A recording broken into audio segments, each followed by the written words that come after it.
Welcome, everyone. Thank you so much for being here. We are absolutely thrilled that you've chosen to participate in this, our sixth and final dialogue and conversation in the series of Women in Systems Thinking. And I want to take just a moment to remind those of you, or let those of you know who are just arriving, that this conversation is being recorded, and that you can access the recordings of all prior conversations, each of our 5 dialogues, on our homepage, which we will share, no doubt, here in the chat and also as by way of follow-up. Obviously, if you're not on mute, we invite you to please mute yourself during this phase of the conversation. And our ground rules here are relatively simple. We just ask that you be kind and respectful of everyone who's in the conversation. This conversation is perhaps, by outside perspectives, geared toward systems thinkers and systems practitioners, but our objective has been to make everyone and anyone feel welcome here. We share a commitment to the accessibility of systems thinking, and so we hope that you all feel very welcome here, regardless of your experience or awareness of systems thinking or systems change. And we are myself, Carrie Norton, and my colleagues Felicia Chavez and Carolina Carvalho. You might want to wave, ladies. We are a mighty triumvirate of women who came together to explore the possibilities for greater impact in the field of systems thinking, and who designed this speaker series as a way to elevate the voices of a diverse range of women in the field, either directly or tangentially, to honor the legacy of Donella Meadows, whose book, Limits to Growth, celebrated its 50th anniversary last year, and whose ideas are indeed very enduring and as relevant today as they've ever been. And so we wanted to honor her and the women in this series to elevate their voices in this modern age, because like in every other field, women's voices tend not to be foregrounded in these conversations. So we wanted to make an effort to do that. So as I said, today is the last in this particular series. We're excited about hosting other events and perhaps another series coming up this year in 2023. And we couldn't be more thrilled to have Monique Aiken with us here today.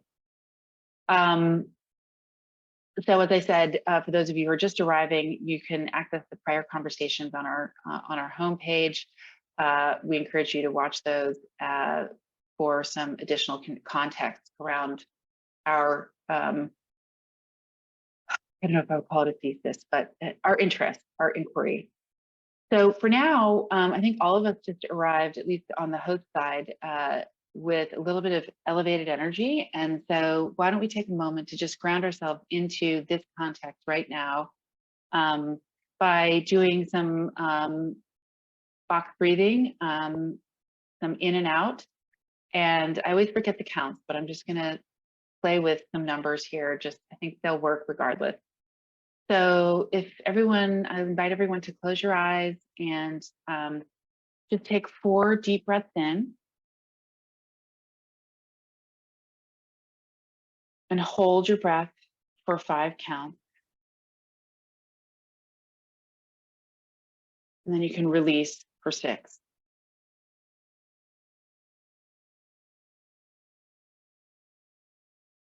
And then when you're ready, please take another 4 breaths in, hold for 5,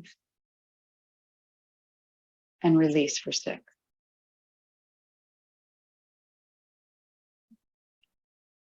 And then 1 more. In for 4, hold for 5, and release for 6.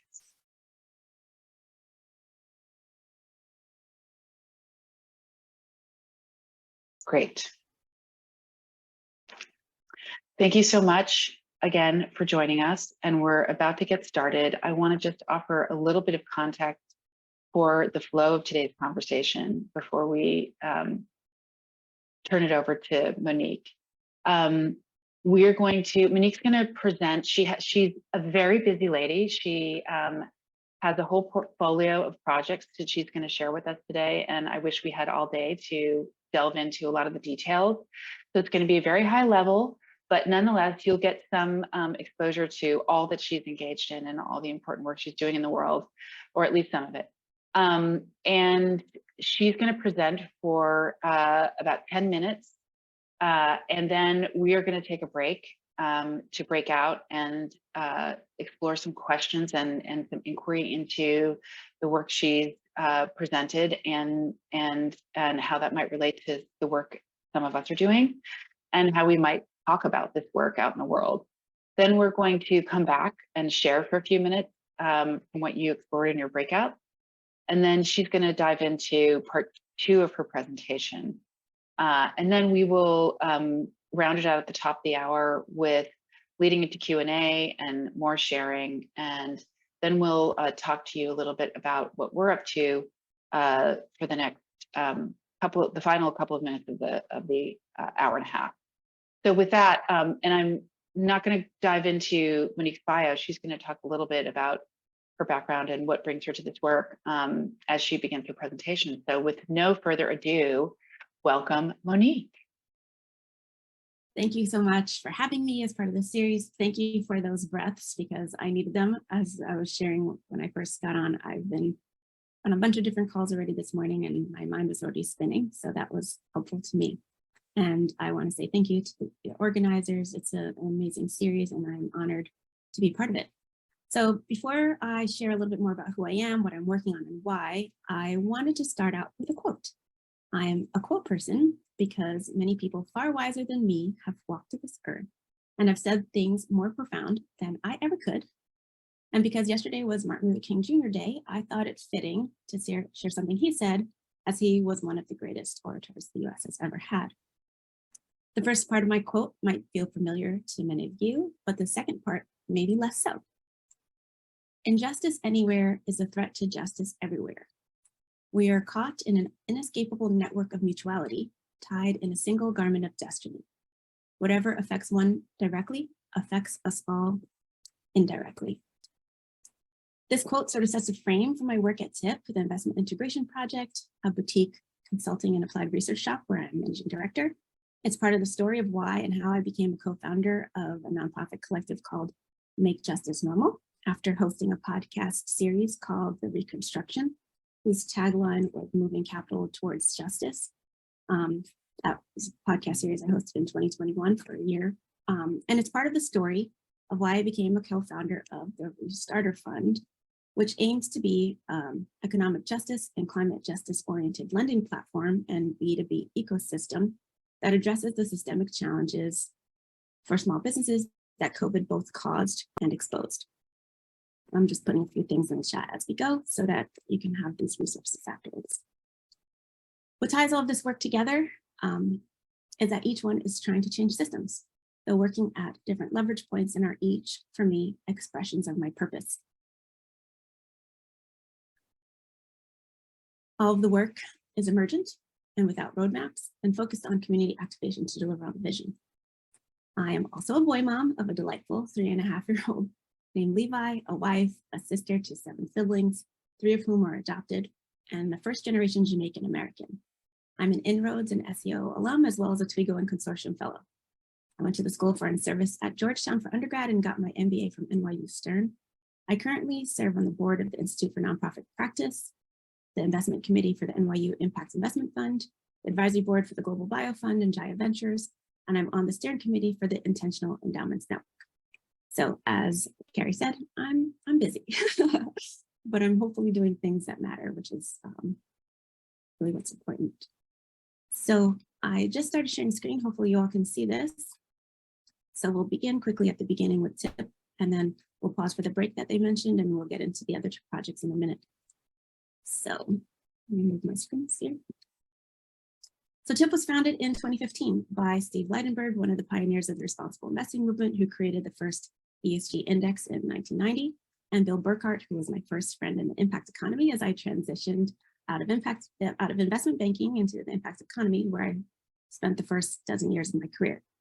The two of them wanted to connect systems thinking with investing and coined the term system level investing to help the financial industry both understand and apply in practice essentially what MLK meant in that quote that I read earlier. While they did not see COVID-19 global pandemic in their crystal balls in 2015, nor was the Russian invasion of Ukraine on their minds, both of those tragedies have allowed the financial industry to see systems in ways it either wouldn't or couldn't before, since many of the other systemic risks that we talk about, at least in our work, are social in nature, like racial and gender injustice and income inequality, which are, let's just say, inconvenient for those with power and entrenched interest to acknowledge. I'm going to be putting a few more quotes in the chat as we go, because I just find them to be helpful for framing things. So the bottom line here is, as the kids say these days, the math ain't mathin' anymore. The models that underpin how financial systems work focus on quantifying and pricing all kinds of things, never bothered including certain costs, like the health system's cost of pollution from oil company valuations, or the long-term collective annuity we all gain from preserving natural capital, oceans, forests, and biodiversity, for example. An analogy that Bill likes to use is that you wouldn't want someone using surgical techniques from the 1950s operating on you today, would you? You would literally run if they said they were going to do that. So why do we settle for that in our financial system? System level investing is a way to reveal the blind spots of our current investing practices by helping to name and visibilize systemic risks and address them in ways that both promote global well-being and build a more resilient financial system. One way to think about it is if conventional investing is the rotary phone, then impact investing, responsible investing is kind of like a flip phone, StarTech, Motorola, or something like that. A massive innovation and a vast improvement over the rotary landline phone that had a curly cord tethering you to the wall. But then we might extend this metaphor to say that system level investing is a smartphone. It incorporates the thinking of predecessor approaches that marry focus on impact and outcomes with investing strategies, and then zooms out to further incorporate systems thinking. It's like the way that a smartphone wrapped around all the various products that used to be on the marketing circular for Radio Shack in the 90s. Some of you might remember. A radio, a camera, a camcorder, a video game console, and a wireless phone all into one device, and then added more capabilities and capacity. System level investing in that way builds on the impact investing, responsible investing, ESG, active ownership approaches, and it embraces all of those good ideas and goes beyond them, adding system level techniques to the toolkit for change making. System level investing gives us a shared language to talk about systemic risk and related opportunities, to talk about climate change, gender, racial injustice, and income inequality, food system or health system fragility, among others, and be thoughtful about the various levers we collectively have as investors or other actors in the financial system, paying attention to the feedback loops and taking action to build system resilience instead of the opposite. It is a way to widen the solution space, as called for by my dear friend, Dr. Jillian Russell. And through this approach, we can collectively increase the probability that more people and the planet not only survive the next shock, but thrive. So this slide is just our theory of change, and it centers asset owners, since the pressure they place on markets through their demand for products and services influences the intermediary class of all types, asset managers and others, as well as the service providers to the field that provide data to measure and manage investments. They influence CIOs and the consulting class, as well as the regulatory environment. So given the scale and urgency of our global challenges, we think it's time to intentionally and systematically build the market for system level investing. We have friends in the field tackling various elements of the work required to transform the financial industry, like removing the smokescreen of fiduciary duty as the reason for inaction, or the data and disclosure challenges. And while innovation and coalitions of the willing are happening, it is time to turbocharge these efforts. This is the catalog of TIIP's work since its inception, showing the groundwork we've done to articulate various dimensions of how system level investing works in practice, and the products and services that we have launched along the way to help drive the movement. In the interest of time, I'm just going to share a little bit about this research project that we undertook in the latter half of 2021, which was released last summer, that led us to launching the Systems Aware Investing Launchpad, or SAIL, to help support investors' learning journeys toward the adoption of system level investing. The link to the report will be in the chat in a second. So essentially what this work did is conduct a survey of nearly 100 investors where we asked folks, did they know what system investing was? And 2, are they ready to adopt it? And if not, what they do need to do to get ready. Armed with the learnings from the survey, we conduct further focus groups and one-on-one interviews with financial industry leaders to arrive at our findings. Here's what we learned. The bottom line is, while folks that get that social and environmental issues impact investing, and that there's a feedback loop in there whereby the activities of financial industry also impact those issues, they don't feel well equipped to adapt their policies, products, programs, or practices. They aren't sure how to go, what to do, and where to go about getting equipped. And they're not sure if the regulatory environment will allow them to do things differently as primary barriers to change. Ultimately, 2/3 want easy to use guidance and templates, and more than half of them said that peer networks were helpful in understanding emerging best practice. So armed with that understanding, we produced a set of recommendations to advance this movement. Phase 1 being about increasing awareness about system level investing and systemic risks. And phase 2 being about removing barriers to adoption through improved systems for monitoring, evaluating, and reporting on investors' impacts on systemic issues, and changing any rules of the road that might impede the adoption of system level investing, and ideally get it to support it. So we attempt to practice what we preach, and we decided to launch SAIL to deliver an answer for those 2/3 of folks in the research who said they wanted a plug-and-play solution to learn more about system level investing and quickly apply the systems thinking in their own organizations. SAIL consists of 2 parts. Here on the left is the Launchpad, and on the right is the community of practice or co-practice. The Launchpad offers a framework for investors to decide which facets of the systemic issues to focus on and which tactics and strategies to deploy. The subscriber goes through the steps in the system that reflect our best thinking on how to basically apply this logic, affect their governance documents, including statements and beliefs and other policies, and get them to rethinking asset allocation and how they might measure and manage results differently. The co-practice provides a clearinghouse of information and support related to system level investing to help investors, number 1, establish a shared vision of system level investing and engagement. Number 2, identify system level investing examples.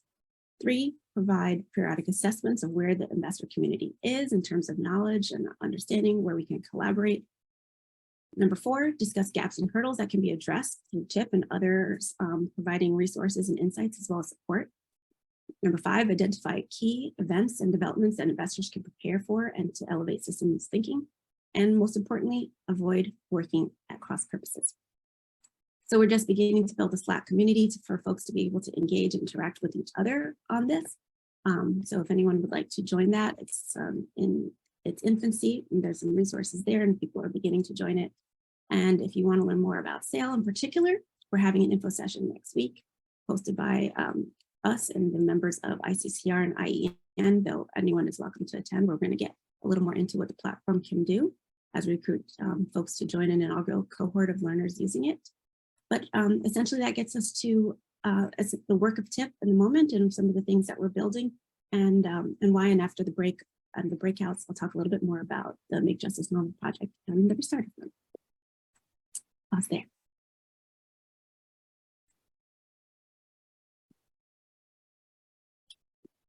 Thank you. That's fantastic. Thank you so much, Monique, for sharing. This has been really interesting to listen to. So now, after we want to invite everyone to participate in some breakout room discussions, and armed with what Monique has already shared with all of us, we would like to suggest 2 prompts of questions that you might want to discuss. I'm going to drop them in the chat now. They are: how might you have a hand in advancing system level investing? Or how might you talk about the systemic nature of investment, of the investment system at a dinner party, for example? We'll have around 10 minutes and the breakouts will have 2 or 3 participants. So if you are welcome to choose one question or to tackle both if you feel like you have enough time on your hands. If you have any trouble, you can also come back at any point and we'll help sort you out with any technical difficulties or anything that you need. Welcome back, everyone. I hope you had nice conversations in the breakouts. And now we actually have a little bit of time because we would love to hear any thoughts or insights you had from your conversations. We'd love to hear them, and it will also be nice to share with the wider group so you can sort of listen in on other people's breakouts, because we can all chat to each other at the same time. Is there anyone that would like to share a little bit about your conversation?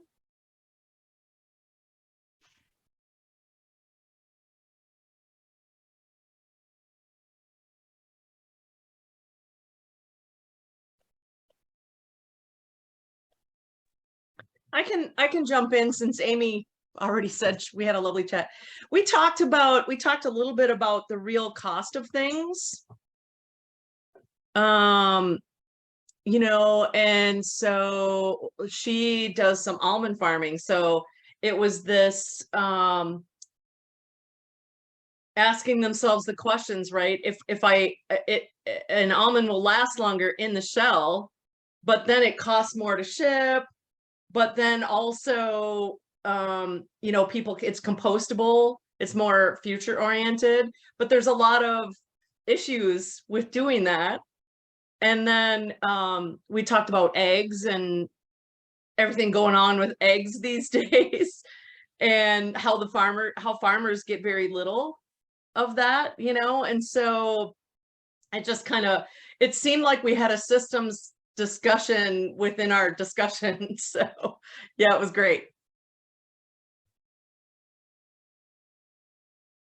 Yeah, lovely. Thank you for sharing. Always great to hear the different directions that these prompts can take people in, what journeys they send you on. Anyone else?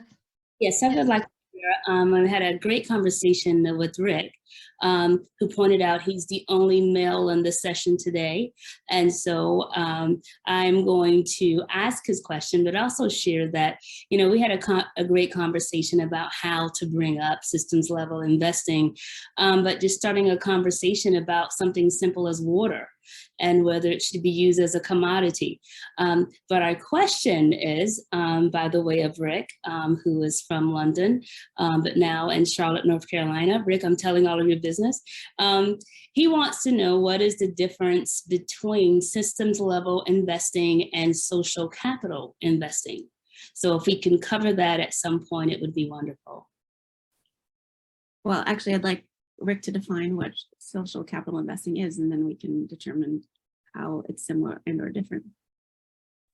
Monique, I went to the SOCAP conference and I met you there briefly. I think you're far more qualified to speak to it than I am. Well, I think part of our challenge is there's so many labels of different elements and streams that are near similar in intent, but very different in expression. And so when we think about finance, you know, there's this whole thing, but then there's strategies across different verticals of asset classes that all have their own names. And so once you get bogged down in the naming, that can be obfuscating for a lot of people. And by design, the financial industry does not want you to understand, because that leaves them with asymmetric information and allows them to get the upper hand in most things, and leaves a lot of people saying, I can't do this. I don't get math, and my eyes roll back in my head when we start talking about those things. So it leaves people out by intention. And so we tried to come up with the term system level investing in order to be actually more simple in a way. Eventually gets to tech that might get more and more complex. But first you have to change your mind before you can change your behavior. And so do you care at the systems level? It's a yes or no question. And can we begin there instead of quibbling over definitions that are meaningless for the outcomes we want in the world? And if that's the reason for inaction, because we failed to agree on the exact phraseology, given that people speak English as their first, second, third, fifth language, and might not quite get the nuance that people are trying to make with a complicated jargon-filled definition, we want change. So if social capital investing leads you to doing better and making better choices that help people thrive and produce a better world that is less climate change ridden. We were just talking at the break with some folks who live in California. The world is in a fragile state. So do we want to fix it? Yes, please. Let's go this way. Let's take what's behind door number 2 and call it whatever helps you take action.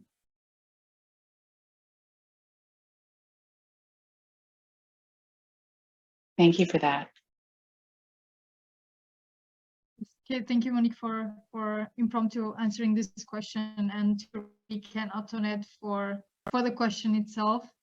We still have time for maybe one more sharing. Does anyone feel inspired to contribute something to the larger group from your breakout? I'm happy to share what Michael and I talked about in our breakout. And especially near the end, we were just getting started on this. So curious anybody else's thoughts here to expand our discussion. But one of the things that that has come up in our respective work in systems thinking is how to define the system itself. Because there's, in a sense, like if you continue taking a step back and back and back, you're looking at the world as an entire system, and even further than that. And so how to put parameters around what for the purposes of, for the goal at the time of doing the analysis or the conversation, what are the outside bounds of what a system is, and what does get included in that definition and what doesn't, and how does that shift based off of goal of the a lot wrapped up into that point. And Michael, feel free to add if there's anything I left out. No, thank you. I do want to ask Monique a question about when she mentioned, do people care? One of the things that I've been grappling with is there sufficient empathy? And most people say they care, but the question is, do they care enough? And so this question of really how to gauge the relational heart space in order to support systems related thinking. Any thoughts or reflections on one thing is to have models and methodologies, but there's a sense of are these people in the game and do they have the heart for it? Any thoughts on that? I have lots of thoughts, and I'm sure all of you do too, since we are all kind of in this community of systems thinkers. To start at Emma's question, I think we should reverse engineer it and not go to the edge, but start where we can affect change. And what's at the edge of your fingertips is where you begin, and map a system forward from there so that it's manageable, instead of being so meta that it makes it impossible to consider, hard to get your arms around. In TIIP's work, we often ask folks to begin with a systemic risk that you notice and matters to you. And then from there, you'll get to all of them because they're all interconnected. That's the point. But you cannot start with everywhere at the same time all at once. But you can start somewhere, and starting at the edge of your fingertips is easiest to begin and easiest to manage. And then from there, you can begin to zoom ever more out to the various other layers, that interconnection that you can see and have an influence on. So that's helpful for me. And I don't know if that's helpful for you either, Mike, but I think that as a humanity, we eventually are everything that we touch. Humanity touches things that get to outer space, and we have incredible amount of space debris because of human activity. So eventually we're responsible for it all, but we're mostly responsible primarily, at least as individuals, for the things that we touch.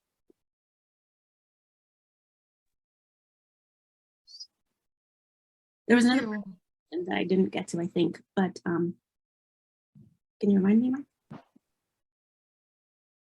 What was the other part?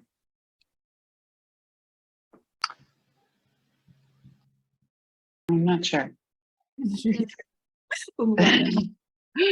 Yeah, and we'll have plenty of time to answer questions at the end. So if there are other questions that surface or need to be reconsidered, we can do that. Shall we dive back in? Sure, are we ready? So the other part of this conversation is going to be around the other two projects that I do off the side of my desk, which, as I mentioned, I have a day job and I moonlight as a contributing editor at ImpactAlpha. But as a result of my experience hosting the podcast that I mentioned at the beginning, for those of you who weren't here, I hosted a podcast called The Reconstruction about moving capital towards justice. And from that experience, I basically co-founded this nonprofit collective called Make Justice Normal, along with some friends who were advisors to the podcast. And that work is an expression of systems change interest, but thinking about the role of narrative change. So this project was co-founded by me, Erica Seth Davies, who's now a CEO of Ria Ventures, working to make a market for sexual, reproductive, and maternal health aligned with justice. Carrie Hansen, who was formerly the VP of SoClap Global, who I met while at Mission Investors Exchange, as she was content and production consultant for the biannual conference that they host. Carrie has worked in the field of human-centered design and systems change, and she was the co-designer of Spectrum, a community of multicultural change makers building an inclusive economy focused on wealth, closing the wealth gap. And Anjali Deshmukh, who I worked with at Mission Investors Exchange, she was running comms while I was running programs. She's now leading communications at Prime Coalition, which is investing in scalable solutions to climate change. And she is also a multimedia artist, author, and interactive in-person game designer. So together, we are working on elements of narrative change that go beyond what a podcast alone could accomplish. And though we have plans to launch a new podcast once the project is really fully resourced, we think about narrative change kind of as a paraphrase of what Heather McGee wrote about in her phenomenal book, The Sum of Us. It's kind of the bridge between human stories about the possibilities of our shared future and policy change and structural reform. So we are kind of like a think tank meets venture studio, seeking to imagine change, model justice, support change makers, and document change. There's a few streams of work to manifest these goals, one of which is a research project on power, for which we'll soon be seeking partners to help deliver, and thinking about how we do this through and with community. Another work stream is a project that would reimagine justice-driven change agents as superheroes, bridging digital art and storytelling with new models of shared ownership.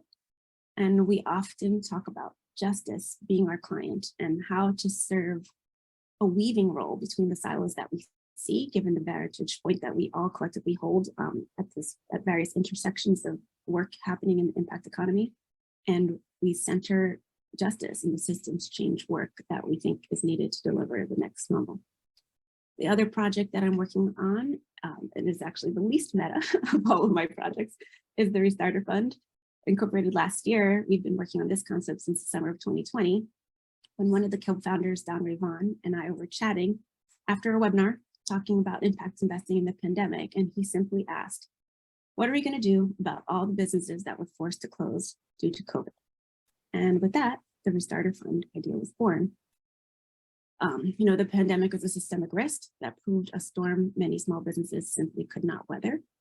And the market gap being addressed is essentially the mispriced risk of entrepreneurs forced to shut down in the pandemic, who will be evaluated like failed business owners instead of the wild success stories many of them would have possibly been considered pre-COVID. So the Restarter Fund aims to be an economic justice and climate-oriented lending platform, B2B ecosystem to incentivize the adaptations necessary in a post-COVID world, where addressing climate change must be part of everyone's business model and allows everyone to access the goods and services they need, which should be everyone's priority. Some of the inclusion adaptations we wish to help visibilize include those that allow for aging with dignity, accessibility for people with hearing impairment or deafness, or blind communities, and people with limited mobility, as well as the increasing number of folks who are grappling with long COVID who might now number among the disabled ranks. So, as they say, the rising tide lifts all boats, but not when they've already sunk to the ocean floor. And with failed business owners as no one's client, the trillions of dollars flowing around the world for the disaster recovery did not connect easily to those folks. And these were disproportionately Black and Brown and on Indigenous lands, or led by women of all ethnicities. So I'm just gonna quickly skip past all of this, which goes into the nitty gritty of the platform and how we're going to do things differently and the various revenue streams that we will try to deliver on, such that we don't have to focus on extraction of the loan fund to deliver some return. And just pause here as we think about what is the opportunity of a rapid response fund to disaster whenever it happens? We started talking about California and the idea that climate change makes natural disasters worse and more frequent and just creates more variability into the system in general. So the idea is simple: help restore entrepreneurs and reconnect them to financial solutions. But in the meantime, while doing so, build global and local networks for technical assistance to meet the needs, their other needs. The business model includes intentions to share value at every turn, such that contributing data to this platform or taking out a loan is not the typical extractive experience that most of us have simply just learned to expect. Here's the team working on the MVP and trying to resource the tech stack build out so we can get to pilot sooner rather than later. The inaugural CEO has a background in design thinking, commercial lending, and disaster response and recovery. And really our high-level plan to stage this build out is here, and our initial thinking on how we can resource this work. So we are inviting anyone interested in partnering with us to be part of this journey and to get this idea from concept to reality. So those are my other two projects, and I'd love to talk more. And I think we'll have some time for more Q&A in a minute.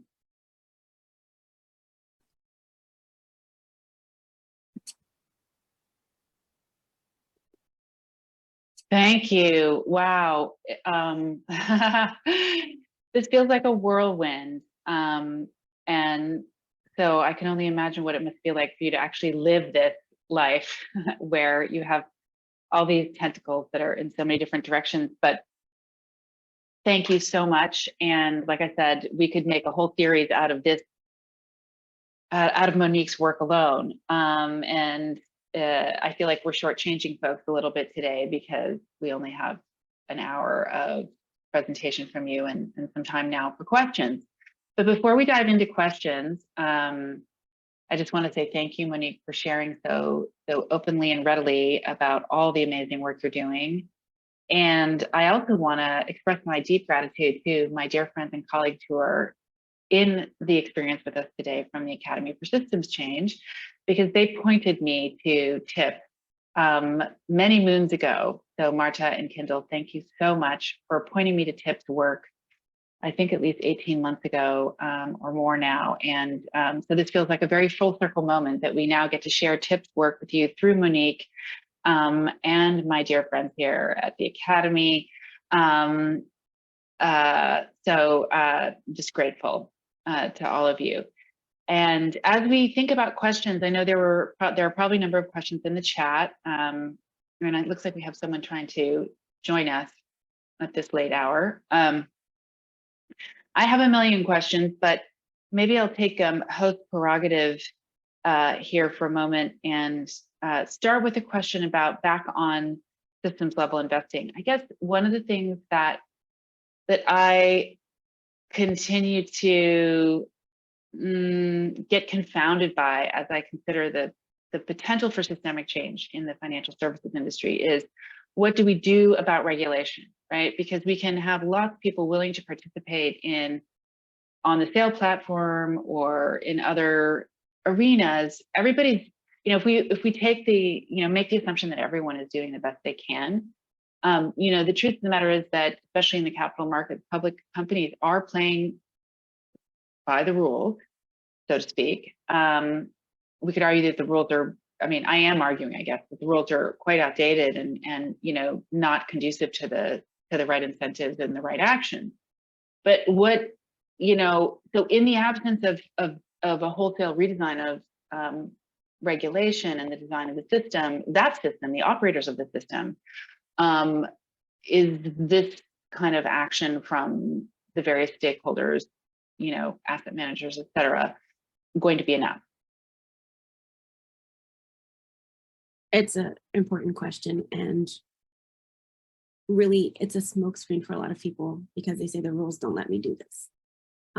Interpretations of fiduciary duty are one of the things that we found in our research as one of the major barriers. And perhaps others are right now working on saying that not including factors like systemic risk, naming them, you can go down a list of what those should be, is actually an abdication of fiduciary duty. But case law hasn't yet settled that in a way that folks can take on board. And so it's an important point. when in TIIP's work, we talk about these advanced system modeling techniques, and one of them is polity. Why polity? Because we need to change the rules if they impede progress towards this work. But you cannot necessarily get at that directly as one individual investor, even if you are a universal owner with trillions of dollars at your disposal. We need to go through the methods of how we make change to the rules, which includes advancing democracy, so that if we disagree that the rules as we have them in a democratic and democratically run regulatory regime, those would be changeable based on what needs have to happen, while still protecting everyone who the rules are meant to protect.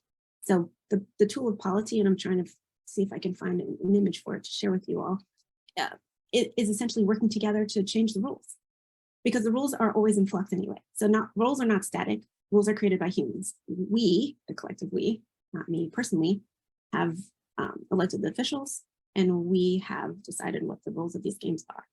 But we have already said the rules of the game were created to be extractive. And so if we don't want that anymore, and we want to care, because the math does not include things like natural capital right now and other kinds of systems fragility that are costs that we collectively bear, while the spoils of the game are not socialized, but rather privatized to the benefit of a few. So what's then? We'll need to incrementally change these rules, because the rules, to your point, cannot be smashed overnight.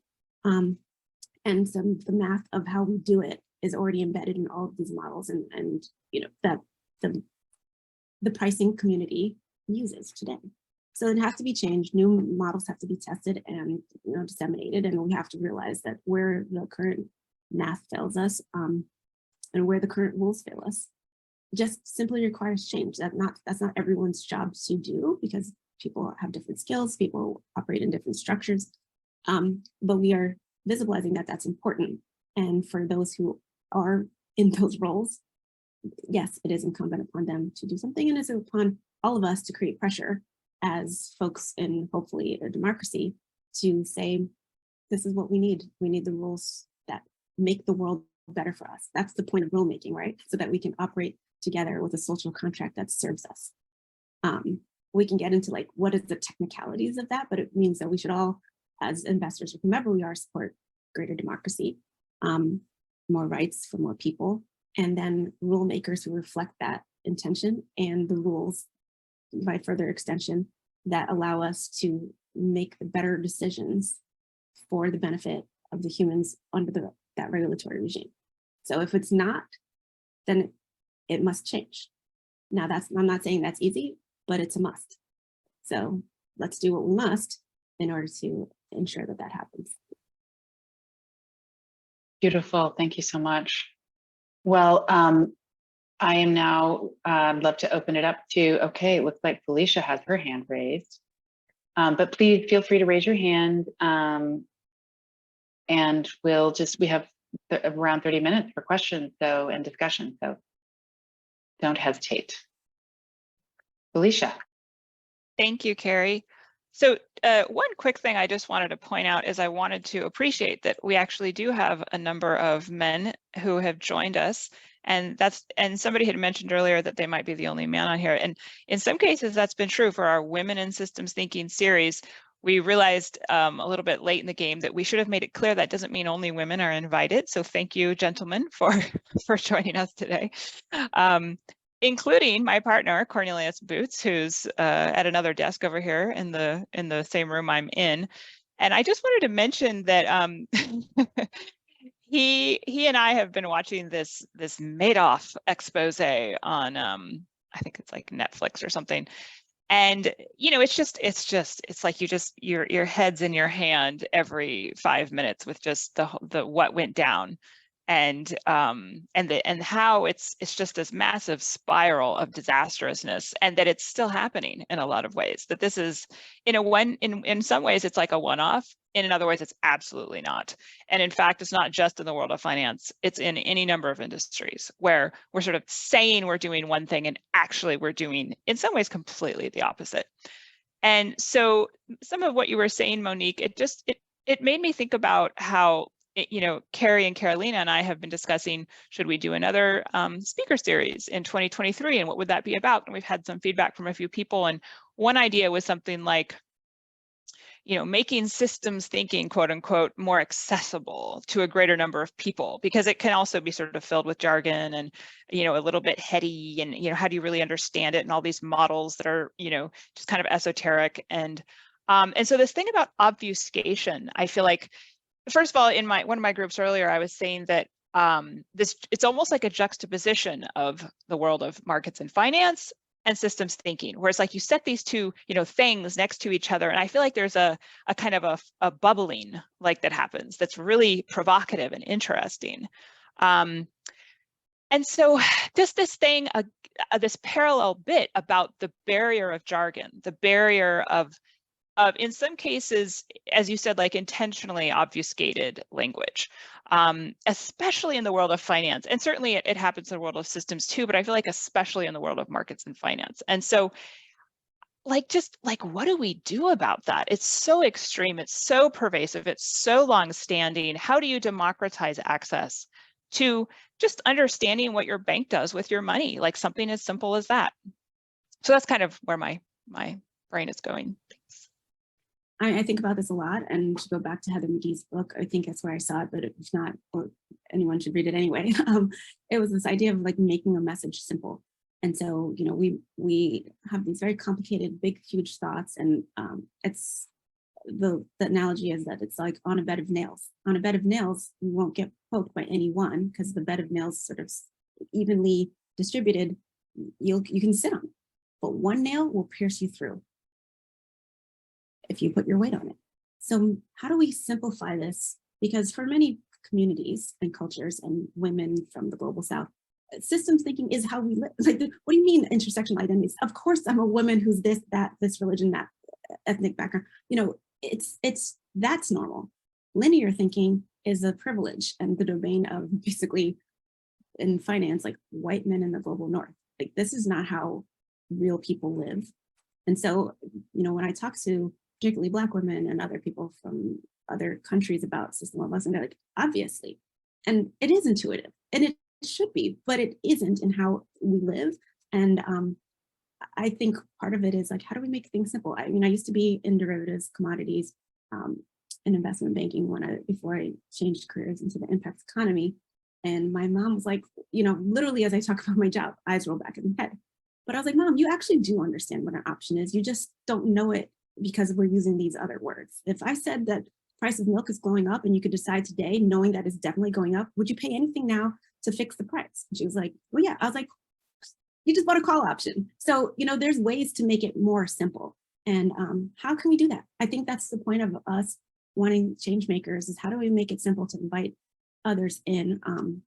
One quote I forgot to put into the chat, because I mentioned that I'd like to add these quotes. It was essentially something from Ruth Bader Ginsburg. And the bottom line is, how do you make the change, but do it in a way that allows other people to join you?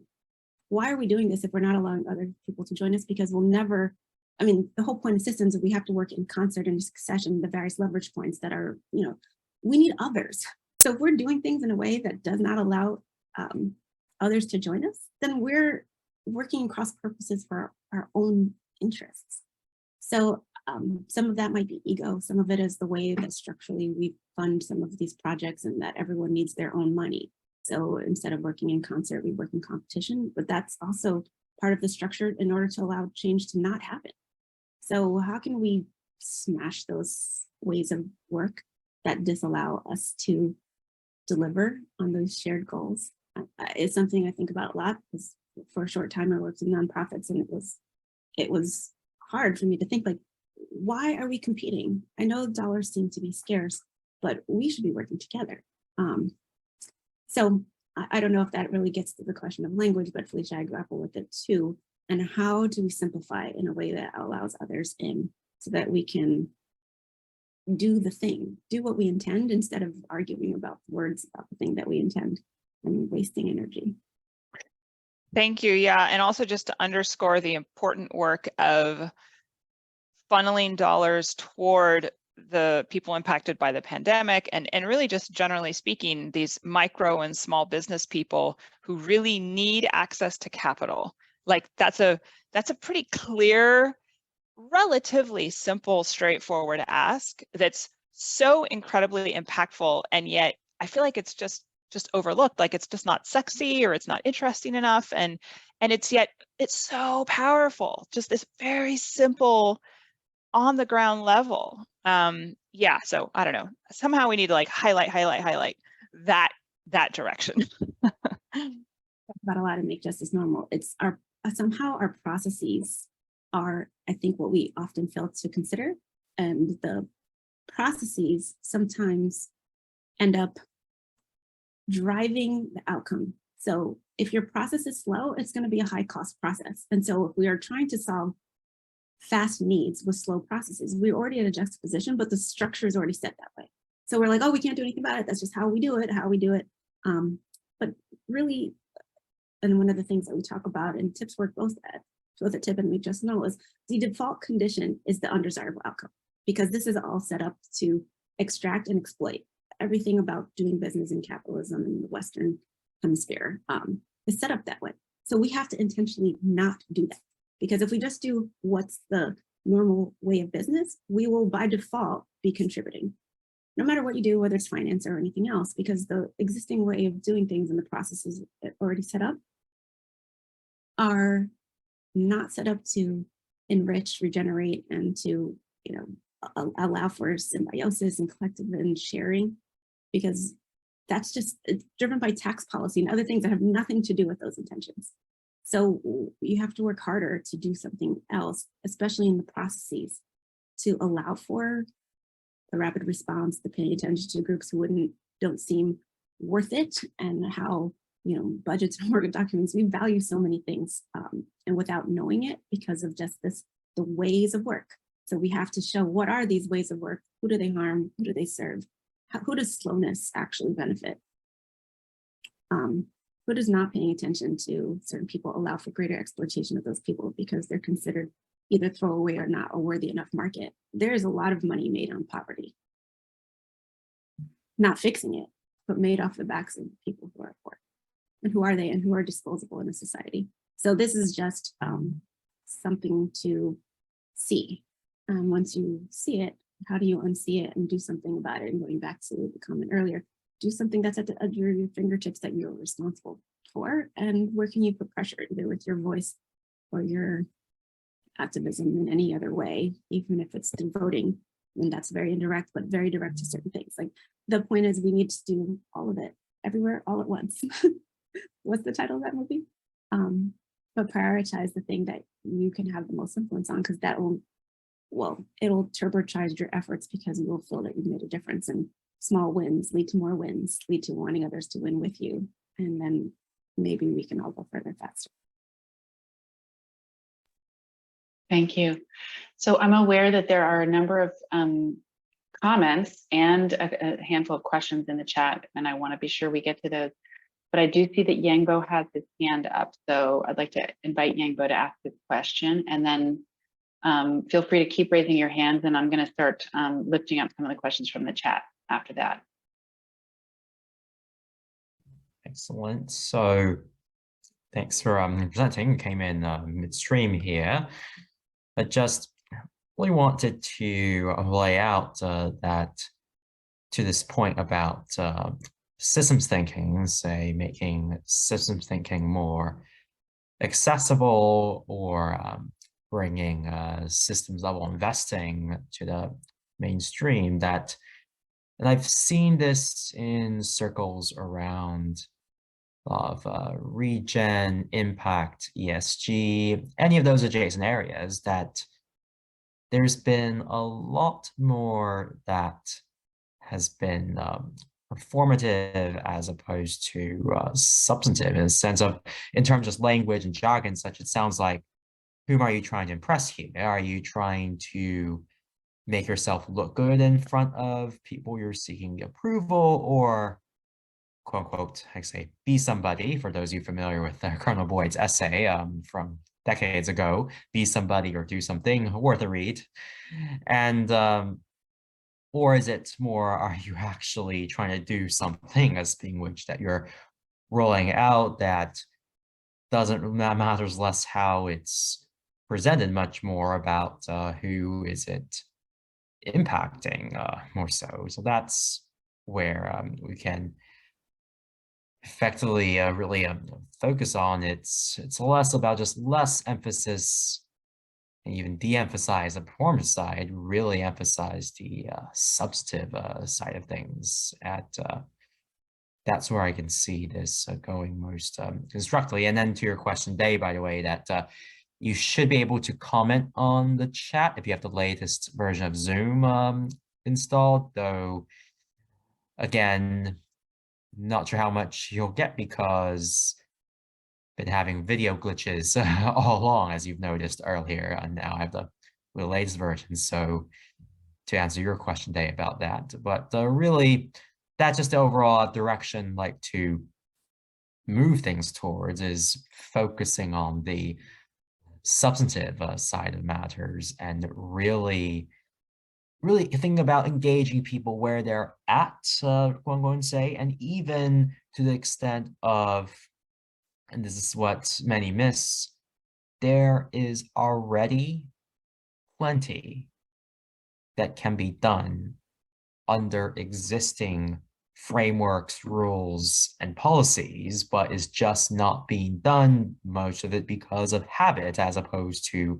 any significant barriers such. So there are definitely a lot of these low-hanging fruits around. It's just, you think there are existing policies, existing rules, existing regulations, whatnot. Well, you can interpret them and implement them differently, as opposed to what people have been doing for decades just out of habit.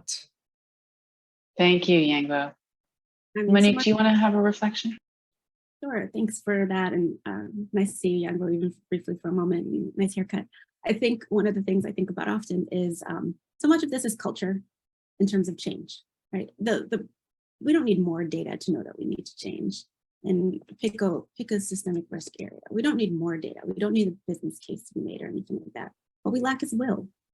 We don't, and why do we lack the will? Well, it's hard. I'm not incentivized that way. If I changed my job, did I make my job harder with making the same amount of money? The culture is I've been taught to do this way, and many people are not questioners. So you told me this is how I do it, this is how I'm going to do it. Many people are not in the critical reasoning camp. That's not how, at least the Western education system is often teaches people. So people don't question, and you would need to nudge to question. Someone says, use this model, you use that model. That's the end of story. You don't say, why does the model, what does it do? Does it historically reflect the challenges of justice related to like how the extracted? Many people do not ask that question because they benefit, and it's easy not to. So we've asked people to do something that's a little bit harder. This book that I put in the chat called Strategic Case Making by Dr. Tiffany Manuel talks about how do you move people, because it's the personal and political will for change that I think is the challenge, because the case is made, lots of data exists that we should be doing things differently. The problem is not a lack of understanding, is a problem of want to. But a lot of people who don't want to, it benefits them. It's incumbent upon them to have it just like it is, if not worse for certain people or groups or things like that. Suffering and cruelty for some is the point. So we have a movable middle of people who want change, and we can move those people further along faster, I think. And the others have to catch up. But if we move enough who've already naturally aligned to the long-term, universal owners, pension funds, insurance companies, people who already have liabilities far out in the investor class of people, those people can be moved because this matters today. These things that we're talking about are risks to liabilities they can already envision. And some others care. So we'll move all of those people, some people who care, some people who it is actually germane to their business as it is right now. But everyone needs a climate strategy, because either the costs are going to increase or your benefits are going to go down, and there's opportunity in the solutions. So it's going to affect everyone, even if you stand still. And so that's the kind of the point. Like these systemic risks are irreducible and it ultimately will affect everyone, and we just don't know necessarily how much and when. So you can either do something today or you can be gobsmacked by it tomorrow.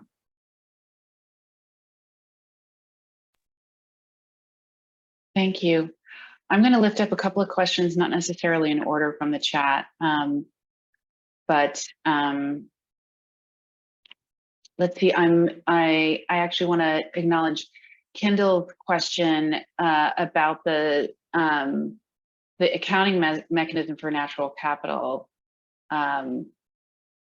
put forward by the U.S. administration. I haven't actually.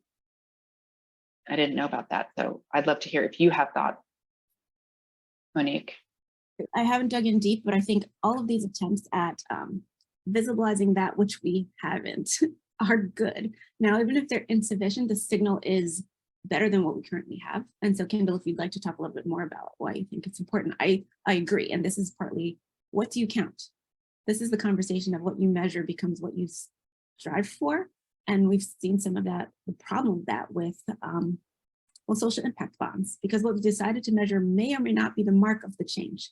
Did you actually pick the measurement thing that assesses the leverage point that actually makes a difference for the thing that we're talking about? And in some instances, folks got the thing we're counting against wrong. So people will drive towards the thing that we've decided is worth measuring, and we've widgetized things and make it countable, and that's what's easy to measure. And it might be the totally wrong thing to get the outcome we seek.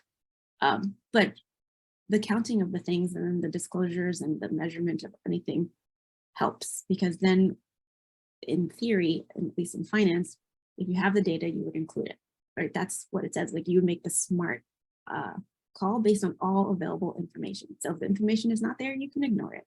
If the information is there, well, at least you can't say that it didn't exist. So, we're fully behind all of these attempts to standardize things, make things countable, get things onto the Bloomberg terminal. The tools of finance need to have that which we feel is important. So if that's where people go, we have to make it part of the natural business process that people already have as we shift them to other ways of thinking about it, the importance of it, prioritizing it, because everything's an algorithm. It's what you weight into it, either in your own mind or in the actual model that you've built. That becomes a black box over time, but someone built that. Someone thought things were important.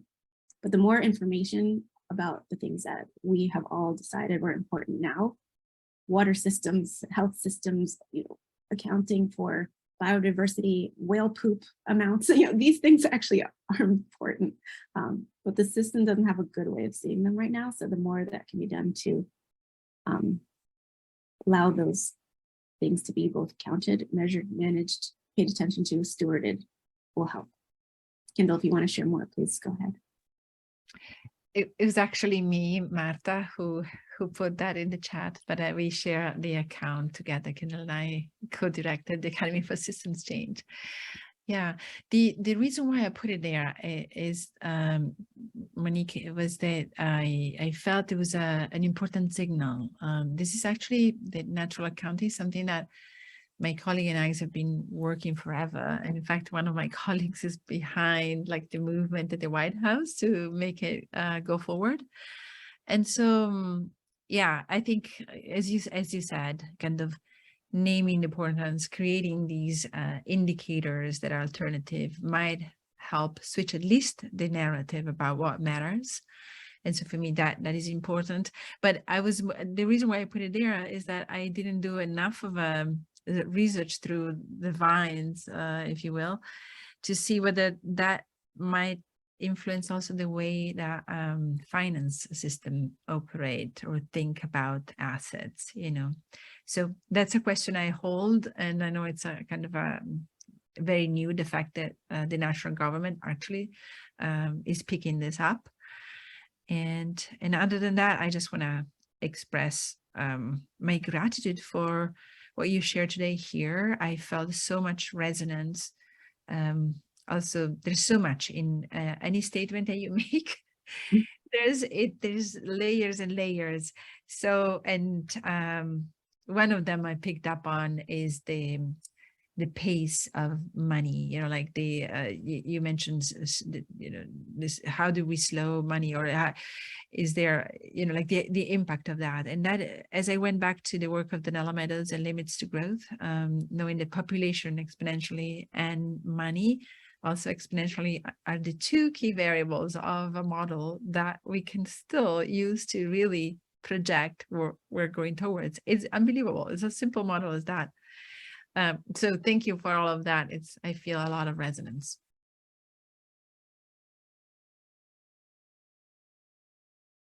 Well, one of TIIP's founders was part of the original team setting up the Sustainable Accounting Standards Board. Steve Weidenberg, one of the various threads of things that he also worked on. So the accounting of it all is so important. This is partly why there's such a debate about voluntary disclosures on all kinds of things, or mandatory disclosures, because what data we have will influence how we make determinations that influence how capital is distributed, the way we measure and manage it. What do we have to measure? Are we measuring and managing the right thing? And one of the things that TIIP adds to that conversation, are we measuring our ability, our change to the system? So it's one thing to look at a portfolio, and Young Bo started to talk about that. Like if we just look at one investment as a hermetically sealed thing, it might make perfect sense. You zoom out to the system and it's using, modern slavery techniques to reduce the cost of the thing. So here at this node where we're allocating capital, it seems smart. You zoom out and there's other kinds of potential things happening that we didn't see because we're looking at one thing one time. We're asking people to do a lot, and it's a lot harder. But if we don't do it, we might be inadvertently supporting modern slavery. Like, what would you want to do that? And so if you knew that's happening in supply chains that you happen to be investing in, would you want to say, by extension, I'm supporting slavery? Is this a sentence anyone wants to say? I hope not. So what do we do? Because we know that it's there right now. It exists. The fishing industry, for example, we don't know the true costs. Someone started talking about that because so many of our costs have been suppressed because we haven't valued the natural capital. We have reduced the real cost to labor by all kinds of means. And we don't know. Life should be actually way more expensive than it currently is, even despite recent inflation. So what if it were? What would we have to be doing differently? And what if it would internalize to the price of things that we realized? Hopefully we would want to not have companies that were engaging in slavery be highly valued things. We would want to depress those prices, wouldn't we? So we don't have enough information about that and who are the leaders and the slavery users to really make some of these determinations. So what do we need to know differently in order to actually do the zooming out? That's partly what some of those accounting movements and others will help us, because we don't know. And if we knew, we would want to do better. Most people would want to do better. Thank you. I have two quick points to make about that point, Monique, which one is what you're just part of what you're pointing to also gets back to Danella's work around information flow, which Marta touched on in our inaugural conversation in the series. And so for any of you who are interested in that particular topic, you can find her work on the Academy website. I think there's a specific resource, I've forgotten the name of it, that articulates her perspective on that. And then, the other thing that you're pointing to in that comment, Monique, is this getting back to this question of accessibility, right? And even transparency. How do we make, the ability to know, the capacity to know? I mean, theoretically, we could all know a lot of things, theoretically, in the current environment. There is already a lot of transparency. There is a lot, in theory, a lot of access that people can have, but access to whom, how easy is the access, what's the language, et cetera, et cetera. They're, getting back to this notion of obfuscation and separation. It gets back to the fundamental fact of the separation of us from nature and from one another that is at the root of our economy and our society. I want to lift up a question from Cornelius here. I'm going to see if I can do it justice.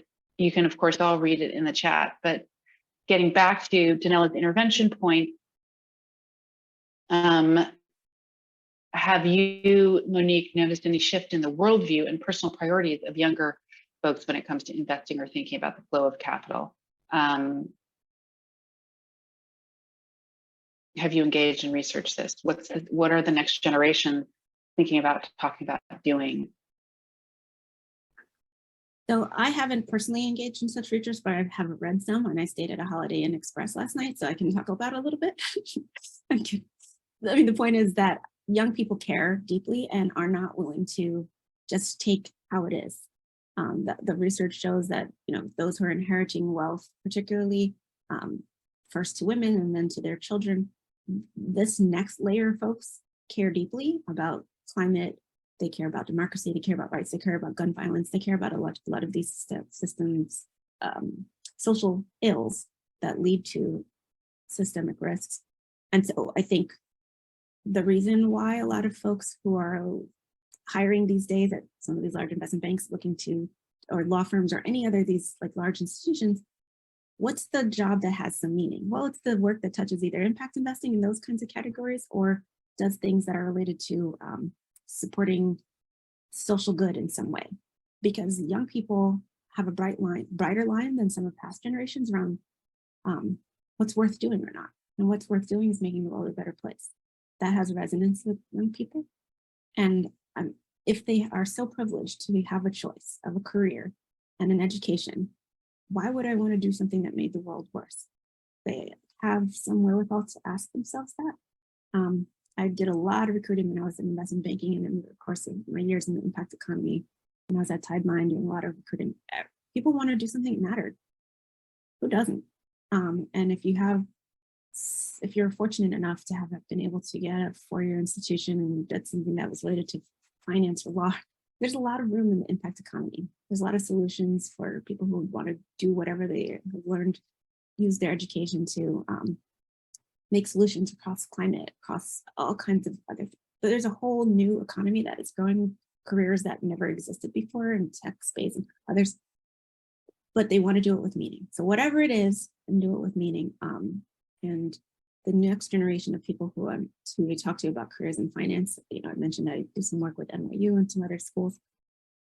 They want to do something that mattered. And you know what it is? It's connecting money with meaning, whatever dimension of that.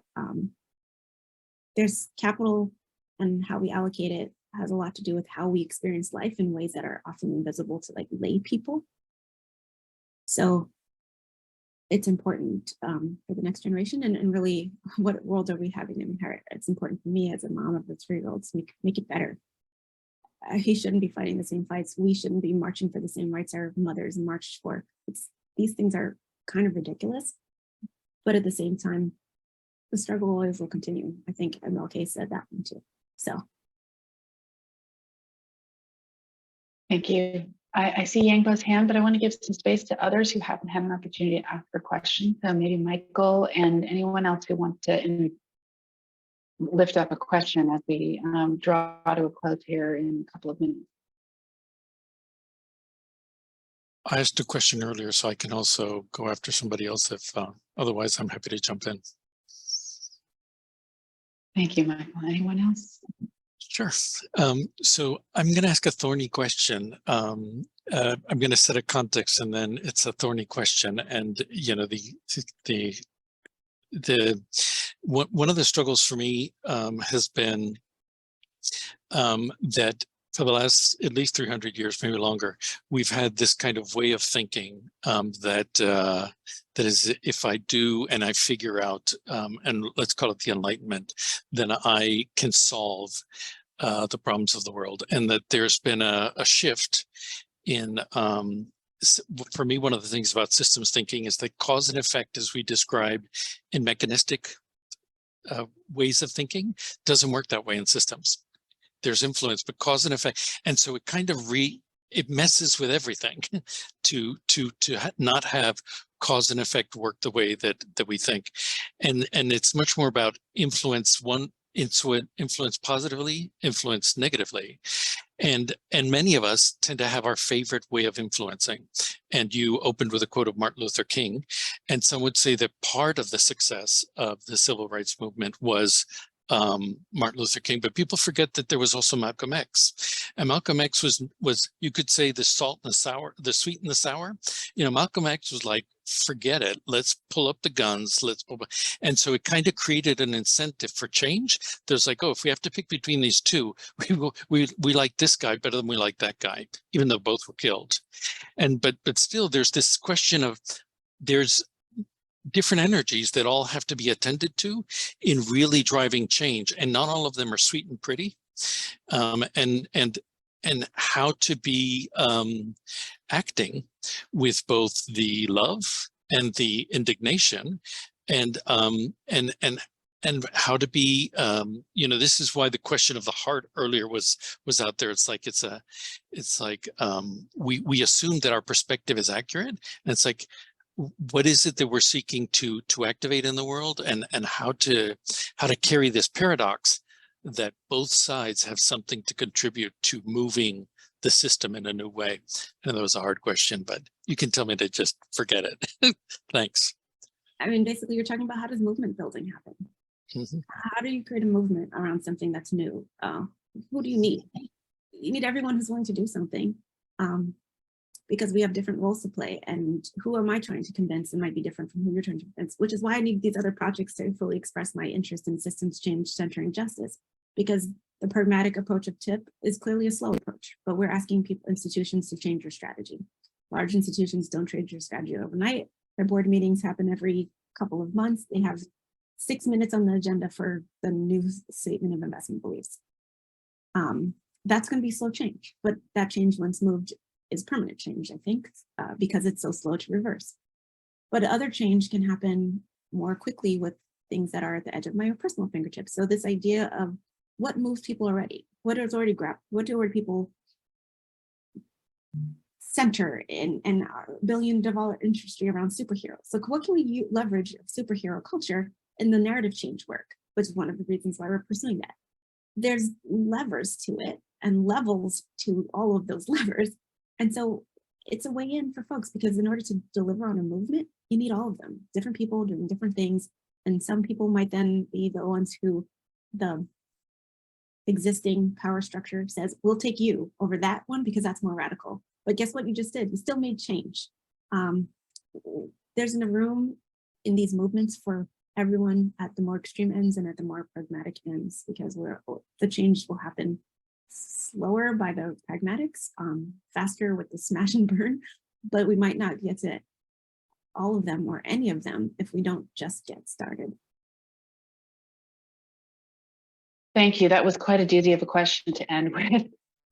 We could probably sit here for hours. Thank you, Michael, and thank you everyone for participating. We are at time, and I want to thank my colleagues, Felicia and Carolina, for creating this container for all of us to have a conversation in. And just briefly, PSA, we as the system of system thinkers, the three of us, are going to probably be coming back to you with some ideas and perhaps requests for some input on our next speaker series and our path forward, including, as we already alluded to, this conversation around democratizing active systems thinking. So we invite you to reach out to us if you have comments or thoughts or ideas or questions. Again, Monique, thank you so much for your generous time today and for sharing all these highlights of your work with us. And we look forward to being in community with all of you going forward. And that's all, folks, I guess. Thanks again for having me. Anybody either? Yeah, thank you so much. Have a great day, everyone. We'll see you down the road.